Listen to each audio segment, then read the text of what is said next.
A very warm welcome to all of you. This is Mehker and this is my YouTube channel Keep Growing. Today we will be learning about NCERT Psychology Class 12th Chapter 1 Variations in Psychological Attributes and this is Part 3.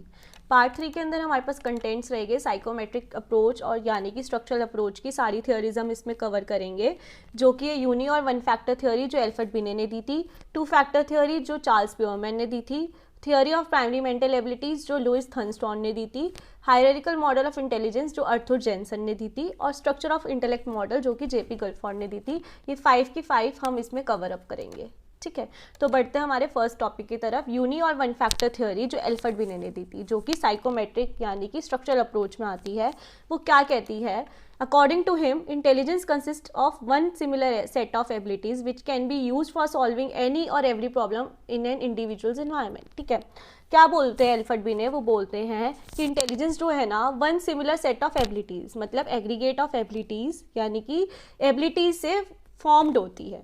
ठीक है, एक similar set of abilities होती है जो हर किसी के सब सारे इंडिविजुअल्स के अंदर अलग अलग होती है। ठीक है, सब अपने जो भी इंडिविजुअल होता है उसका प्रॉब्लम सॉल्विंग का तरीका अलग होता है, उसका डील करने का एनवायरनमेंट से तरीका अलग होता है। ठीक है, तो वो ये कहते हैं कि intelligence consist of one similar set of abilities. ठीक है, एक सेट ऑफ एबिलिटीज़ होती है जो कि यूज्ड होती है फॉर सॉल्विंग एनी और every problem in an individuals environment. ठीक है, जिससे इंडिविजुअल जो है डील करता है अपने एनवायरनमेंट से। ठीक है, उसको इंटेलिजेंस बोलते हैं। मतलब वो किस तरीके से डील कर रहा है, कैसे प्रॉब्लम सॉल्व कर रहा है। ठीक है, वो इंडिविजुअल्स के एनवायरनमेंट में कंसिस्ट करती है one similar set of abilities उनके अकॉर्डिंग। ठीक है, तो ये वन और यूनी फैक्टर थ्योरी हो गई। ये वन और यूनी फैक्टर थ्योरी क्यों है? इसलिए क्योंकि one similar set of abilities को वो कंसिस्ट करती है। तो हमेशा याद रखना, कंफ्यूज मत होना, क्योंकि टू फैक्टर थ्योरी भी है। तो वन फैक्टर और यूनी फैक्टर थ्योरी आया तो एल्फ्रेड बिने ने दी है। एल्फ्रेड बिने हमेशा one similar set of abilities के बारे में ही बात करते थे और उन्होंने ये बताया था कि वो यूज़ करते हैं एबिलिटीज़ को सॉल्विंग एनी और every problem in an individuals environment. ठीक है, बहुत ईजी है, अच्छे से याद हो जाएगा। ठीक है, अब नेक्स्ट थ्योरी के ऊपर बात करते हैं, टू फैक्टर थ्योरी जो कि चार्ल्स प्योरमैन ने दी थी। वो क्या कहते हैं? वो ये कहते हैं according to him intelligence consist of, मतलब उनके अकॉर्डिंग ना इंटेलिजेंस जो है वो टू फैक्टर्स के ऊपर बेस्ड है।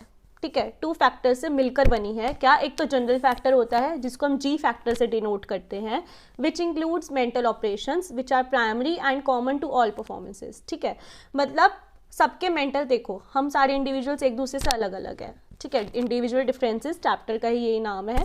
तो जो हमारी मेंटल एबिलिटीज़ भी अलग अलग होगी, हमारा मेंटल प्रॉब्लम सॉल्विंग तरीका अलग अलग होगा। ठीक है, जो भी हमारे कॉग्निटिव एबिलिटीज़ है सबकी अलग अलग होगी। ठीक है, तो हम किस तरीके से अपने मेंटल ऑपरेशंस को यूज़ कर रहे हैं, ठीक है, जो कि फर्स्ट फैक्टर होता है। ब्रेन वर्क करेगा, कॉग्निटिव एबिलिटीज़ वर्क करेगी, तभी तो हम अपना परफॉर्मेंस दे पाएंगे।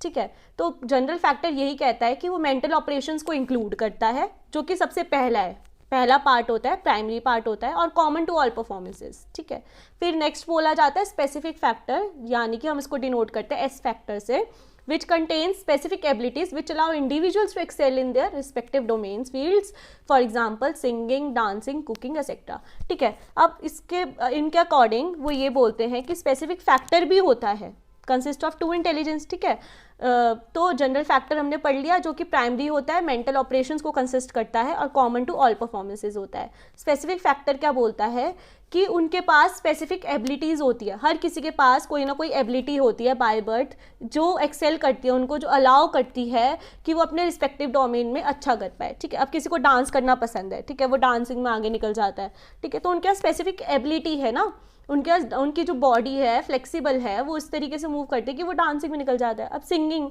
किसी को सिंगिंग का पैशन है, ठीक है, तो उनकी जो आवाज़ है, उनकी एबिलिटी ऐसी है कि वो सिंग अच्छा करते हैं, गाते बहुत अच्छा है। ठीक है, तो इसलिए उनके पास कोई ना कोई स्पेसिफिक एबिलिटी भी होती है जो उनको एक्सेल करती है, अलाउ करती है कि वो अपने रिस्पेक्टिव डोमेन में अच्छा परफॉर्म करे।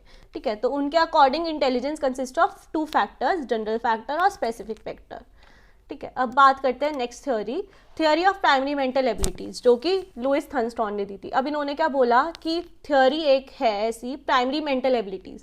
ठीक है, इन्होंने मेंटल एबिलिटीज़ के बारे में बात करी कि कौन कौन सी प्राइमरी मेंटल एबिलिटीज़ होती है उसके बारे में। It states that intelligence consist of 7 primary abilities. उन्होंने क्या दिया है कि जो प्राइमरी मेंटल एबिलिटीज़ है वो कंसिस्ट करती है 7 प्राइमरी एबिलिटीज़ को। क्या क्या? Independent of each other. वो हर एक जो सारी की सारी जो मेंटल एबिलिटीज़ होती है वो इंडिपेंडेंट होती है, अपने में ही एक होती है। ठीक है, कैसे? एक तो होता है वर्बल कॉम्प्रीहेंशन। उन्होंने बोला है एक एबिलिटी होती है वर्बल कॉम्प्रीहेंशन की, grasping meaning of words, concepts and ideas. इसके अंदर क्या होता है, जिस पर्सन के पास भी एबिलिटी होती है वर्बल कॉम्प्रीहेंशन की, वो बहुत जल्दी ना ग्रास्प कर लेता है कोई भी मीनिंग जो है उसको 1 सेकंड में आपने बताया उसने उसके माइंड में उसने रिकॉर्ड कर लिया। ठीक है, कंसेप्ट्स आपने समझाया वो इजीली रिकॉर्ड कर लेगा, उसके माइंड में बहुत जल्दी आइडियाज़ आते हैं। ठीक है, तो वर्बल कॉम्प्रीहेंशन इन चीज़ों से डील करता है। अगर किसी पर्सन के पास ये एबिलिटी है तो ये सारी चीज़ें बहुत आसानी से कर लेगा। फिर आती है दूसरी न्यूमेरिकल एबिलिटी। ठीक है, उन्होंने न्यूमेरिकल एबिलिटी के बारे में क्या बोला है, अगर किसी पर्सन के पास न्यूमेरिकल एबिलिटी है तो वो क्या करेगा, स्पीड एंड एक्यूरेसी होगी न्यूमेरिकल में। कोई भी न्यूमेरिकल दे दो उसको स्पीड भी उसकी अच्छी होगी और बिल्कुल करेक्ट फॉर्मूला से वो पुट करके न्यूमेरिकल निकाल लेगा, जो कि है न्यूमेरिकल एबिलिटी का पार्ट। फिर आता है कॉम्पिटिशनल स्किल्स, उसके पास कॉम्पिटिशनल स्किल्स भी अच्छी होगी। ठीक है, फिर आता है स्पेशल रिलेशन। फिर उन्होंने बोला है कि थर्ड एबिलिटी होती है special relations, visualising patterns and forms. जिस पर्सन के पास भी एबिलिटी होगी वो बहुत जल्दी ना कोई भी पैटर्न दे दो उसको विजुअलाइज कर लेगा और उसको फॉर्म भी कर सकता है। जैसे ब्लॉक्स वगैरह दे दो बच्चे को, किसी के पास एबिलिटी है वो ब्लॉक से पैटर्न बना देगा। ठीक है, तो स्पेशल रिलेशन उसका ऐसा होता है।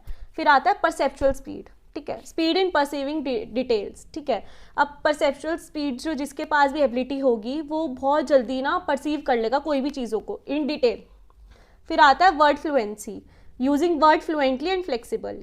ठीक है, तो वर्ड फ्लुएंसी एबिलिटी जिसके पास होगी वो वर्ड्स को ना बहुत ईजिली फ्लुएंटली यूज़ करके फ्लेक्सिबल वे में वो प्रेजेंट कर सकता है सामने वाले के आगे। ठीक है, फिर आता है next memory, accuracy in recalling information. जैसे कोई पर्सन से आप किसी कैसी एबिलिटी होती है ना, मान लो इसका एग्जांपल कि कोई पर्सन बोलता है मुझे तो 4 साल पहले की बात याद है। ठीक है, तो वो क्या करता है उसके जो माइंड में मेमोरी में रिकॉर्ड हो गई। ठीक है, उन एक्यूरेसी है इन रिकॉलिंग इन्फॉर्मेशन। ठीक है, तो एक्यूरेसी हो गई उसके मेमोरी में, तो वो उस तरीके से आपको प्रेजेंट कर रहा है कि मुझे उस चीज़ के बारे में याद है। ठीक है, तो उसके मेमोरी मतलब एबिलिटी है एक तरीके से। उन्होंने लुइस थर्नस्टॉन ने ये बोला है कि ये एक एबिलिटी होती है। फिर बोला है इंडक्टिव रीजनिंग। इंडक्टिव रीजनिंग क्या होता है, deriving general rules from presented facts. ठीक है, अब किसी के पास जो एबिलिटी होगी ना वो क्या करेगा, मान लो उसके पास आपने कोई एक डेटा जो है प्रेजेंट करा है। ठीक है, उसके वो ना क्या करेगा, जनरल रूल्स निकाल कर आपको दे देगा। ठीक है, कि ये इसके पीछे का फैक्ट हो सकता है, ये ऐसे आया है। ठीक है, तो वो इंडक्टिव रीजनिंग हो गई। वो क्या करेगा कि वो पहले जनरल रूल्स पे ज़्यादा फोकस करेगा यानी कि फैक्ट पे। ठीक है, तो इन्होंने ये 7 एबिलिटीज़ के बारे में बात करी थी। नेक्स्ट हम बात करते हैं हायरार्किकल मॉडल ऑफ इंटेलिजेंस, जो कि अर्थुर जेनसन ने दी थी। ठीक है, वो क्या बोलते हैं कि जो this model consist of abilities operating eight 2 levels. उन्होंने 2 लेवल्स दिए थे इस मॉडल को।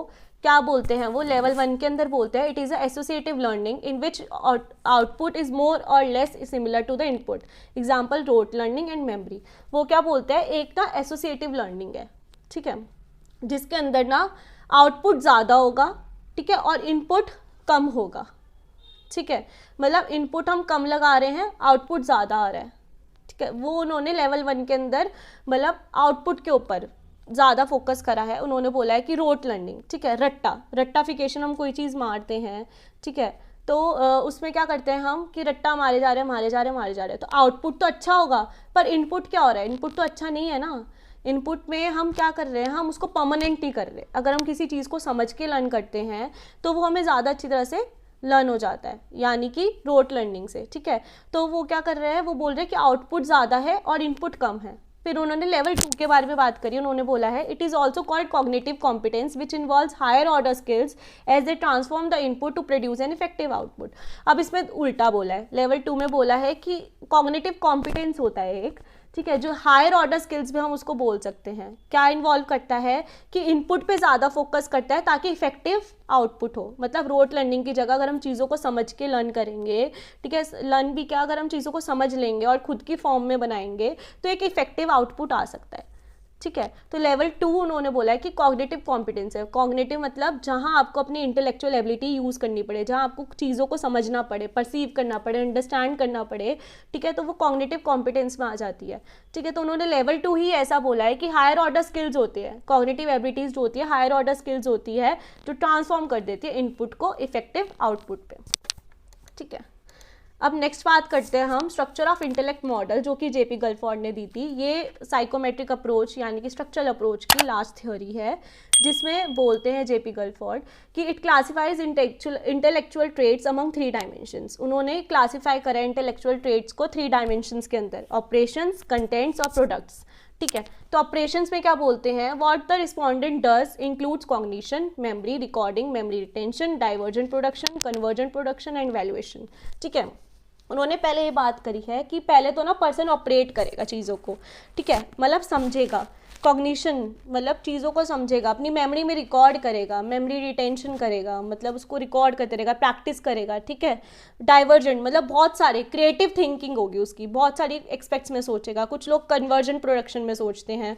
ठीक है, इवेल्युएट करेगा चीज़ों को। तो ऑपरेशंस में क्या है, इंटेलेक्चुअल एबिलिटी, इंटेलेक्चुअल जो ट्रेड्स होंगे वो ज़्यादातर किस पे फोकस करेंगे, ऑपरेशन पे। ठीक है, जो कि कॉग्निशन मतलब सारी मेंटल एबिलिटीज़ से रिलेटेड, मेंटल एक्टिविटीज़ से रिलेटेड इंक्लूड करेंगे कि कैसे जो पर्सन है वो उसको रिस्पॉन्ड कर रहा है। फिर आएगा कंटेंट्स। कंटेंट्स के अंदर बोला जाता है कि the nature of materials on information on which intellectual operations are performed. Contents में बोला गया है कि जो नेचर है ना मटेरियल का और इन्फॉर्मेशन का, जिससे ऑपरेट करके वो परफॉर्म कर रहा है। अब वो भी तो डिपेंड करता है ना कि कैसा इन्वायरमेंट है, किस इन्वायरमेंट में पर्सन रह रहा है। ठीक है, और कैसी इन्फॉर्मेशन वो गैदर कर रहा है। फिर जैसी इन्फॉर्मेशन वो गैदर करेगा उसी को उस तरीके से एक्ट करेगा।